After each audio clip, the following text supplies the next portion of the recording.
എഎംഎമ്മിൽ നിന്ന് രാജിവെച്ച 4 നടിമാരെ കുറ്റപ്പെടുത്തിയ ഗണേഷ് കുമാർ എംഎൽഎയുടെ നടപടി വിവാദമാകുന്നു. പുറത്തുപോയ നടിമാർ സ്ഥിരം കുഴപ്പക്കാരാണെന്നും ഇവർ സിനിമയിൽ സജീവമല്ലെന്നുമാണ് ഗണേഷിന്റെ വാദം. ഇപ്പോൾ പുറത്തുവരുന്ന വാർത്തകളിലും ഫേസ്ബുക്ക് പോസ്റ്റുകളിലും സംഘടനാംഗങ്ങൾ ഭയപ്പെടരുതെന്നും ഗണേഷ് കുമാർ പറഞ്ഞു. എഎംഎംഎ ഭാരവാഹിയായ ഇടവേള ബാബുവിന് ഗണേഷ് കുമാർ അയച്ച ശബ്ദ സന്ദേശത്തിൽ സ്ത്രീവിരുദ്ധതയും നിഷേധാത്മക നിലപാടും പ്രകടമാണ്. ദിലീപിനെ തിരിച്ചെടുത്തതിൽ പ്രതിഷേധിച്ച് പുറത്തുപോയ 4 നടിമാർ എഎംഎംഎയോട് ശത്രുത പുലർത്തുന്നവരും സ്ഥിരമായി കുഴപ്പങ്ങൾ സൃഷ്ടിക്കുന്നവരുമാണെന്നാണ് ഗണേഷിന്റെ വാദം. ഈ 4 നടിമാർ പുറത്തുപോയത് സംബന്ധിച്ച എഎംഎംഎയുടെ ഒരംഗവും ചാനലുകളിലും മറ്റും പ്രതികരിക്കരുത്. ഇവരാരും സിനിമയിൽ സജീവമല്ല. എഎംഎംഎ നടത്തിയ മെഗാ ഷോയിൽ പോലും ഇവർ സഹകരിച്ചില്ലെന്നും ഗണേഷ് പറയുന്നു. സംഘടനയ്ക്കെതിരെ രാഷ്ട്രീയക്കാർ വിമർശനം ഉന്നയിക്കുന്നത് കയ്യടി നേടാൻ വേണ്ടി മാത്രമാണ്.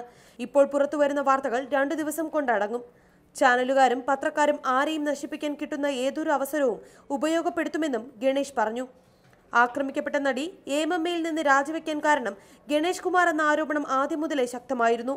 മലയാള സിനിമയിലെ സൂപ്പർ താരത്തോട് നടി ഈ വിവരം പങ്കുവയ്ക്കുകയും ഗണേഷ് കുമാറിനെ പോലുള്ള ആഭാസനിരിക്കുന്ന സംഘടനയിൽ തുടരാൻ താല്പര്യമില്ലെന്ന് പറഞ്ഞെന്നുമാണ് റിപ്പോർട്ട്. ഇതിന് പിന്നാലെയാണ് രാജിവെച്ചവരെ കളിയാക്കി ഗണേഷ് കുമാറിന്റെ ശബ്ദ സന്ദേശം എത്തുന്നത്. News desk Marunadan Malayali.